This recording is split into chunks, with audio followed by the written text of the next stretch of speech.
Night, Deadly Night 3, Better Watch Out is about a character named Laura who is blind and has psychic powers. There's a doctor trying to use those psychic powers to read Ricky's mind. Now, Ricky has been in a coma for the last 6 years. Laura and her brother are going to visit Grandma on Christmas Eve. Ricky eventually wakes up, leaves the mental institution, and follows the siblings to Grandma's house. Hey everybody, how you doing out there? I don't really have anything extra to say before I get to the review, so let's just jump right into the likes. Now, the first thing I want to talk about is the character Laura.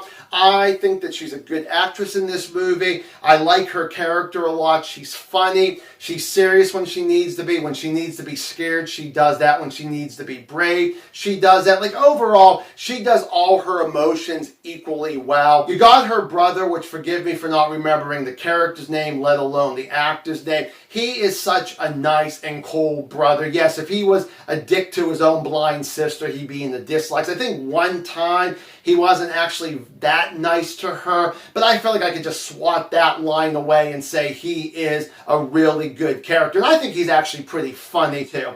I also like the grandma. She's not really in the movie that much, but I think that the actress does a good job to play the nice, sweet old lady, so good job on that. You got the cop that actually needs to find Ricky after he escaped the mental institution, and I would say that he is, for the most part, the comic relief. There's probably a couple moments in this movie that is actually that he needs to be serious, but overall, he's pretty funny in this movie here. I do like the script. I definitely, when it comes to the dialogue, I really do enjoy the dialogue from everybody, even if there are characters I'm not really the biggest fan of. When it comes to the narrative and the action side, most of it's actually decently well done. And the final like is going to be that I thought this was directed very well. And moving on to the dislikes, let's start off with some of the characters. I want to start off with Ricky, and this time it's not played by Eric Freeman, it's Bill Moseley from playing Chop Top as Leatherface's brother in Texas Chainsaw Massacre Part 2, which came out about 3 years before this movie. And then we know later on he was in Rob Zombie's House of a Thousand Corpses and Devil's Rejects, and I still haven't seen 3 from Hell. And he can be a great, wonderful character actor. He could play a villain very well. But the sad part about this is that, and I'm not blaming the actor, I'm blaming more the director or the writer in the script, is that he hardly has much to really do in this movie, and he hardly really has much to say. I like his dialogue, but he mostly says Laura, and maybe he might say a couple other words throughout this, 90-minute movie. But I was very disappointed of seeing Bill Moseley not doing a whole lot. And it's like, use him to his full potential. He knows how to play a really, probably messed up killer Santa Claus if he really wanted to. And going that way, he doesn't even wear the Santa Claus outfit. He actually, while he's in the mental institution, he actually kills a guy in a Santa outfit, but he never changes into that and pretend that, he's Santa Claus so he could just walk right out. He just walks out in his hospital gown, and he's going to find Laura, possibly at Grandma's house. And I was just like, man, why didn't they do that? And also, he just came out of a coma, but he walks like Frankenstein. And again, every movie does not have to feel like real life. You can have your own movie roles. And I would especially thought in going into Act 3 that maybe he could start speeding up a little bit more. And if they would have done that, maybe I would have not complained at all. I'm not that interested in Ricky compared to the funny Ricky that we got in Part 2.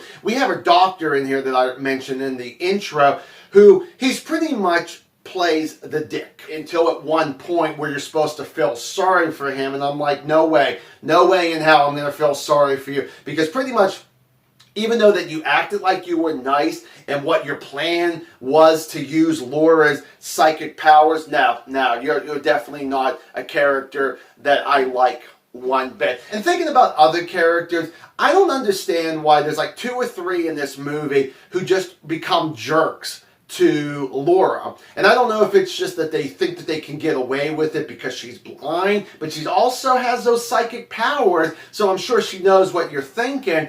But like right off the bat they're doing that to her, and I'm like, again, just like the Doctor, which we see a little bit more, I'm like, no, I can't like you right off the bat, you are a dick or a bitch to Laura, and she didn't do anything to you. So there's times in this movie, a nice huge chunk where like nothing is going on. I don't know if it was budget restrictions or whatever it is, but you got like, maybe you got like the brother and the girlfriend, that they're just kind of walking like house to house because grandma's missing. So they're thinking maybe grandma's at one of the neighbor's house, and they just kind of knock around and no one's actually, coming to the door there. You might have like Laura, especially because she's blind, so I can't say watch, but she's still listening to the TV, and there's really nothing, again, going on there. You might actually have like the cop and the doctor who, again, they're driving to try to find Ricky, and the Doctor might have an idea where Laura's grandma is, because Laura did say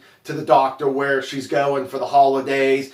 And the thing was that it's just like, okay, there's a lot of just filler going on here, so it's not, unfortunately, very interesting. So I won't ever say it's completely boring, but it does take me out of the movie, a little bit here. I'm like, okay, I get the point of what you're doing. Can we speed it up just a little bit more? When it comes to the kills, very, very weak. A lot of them are always off-screen kills, so you see the aftermath.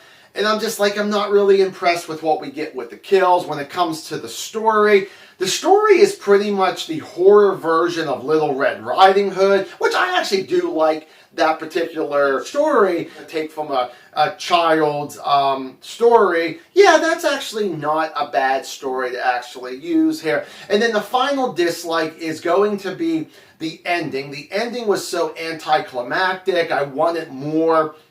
And unfortunately, it was like, oh, that's how it's going to end there? I'm like, oh, that's actually pretty stupid. Silent Night, Deadly Night 3, better watch out. I'm going to go 2 out of 4 stars. Have you seen this particular sequel? Do you like it? Do you not like it? Give me a comment down below. We shall discuss it. I will see you guys in the next review. Bye.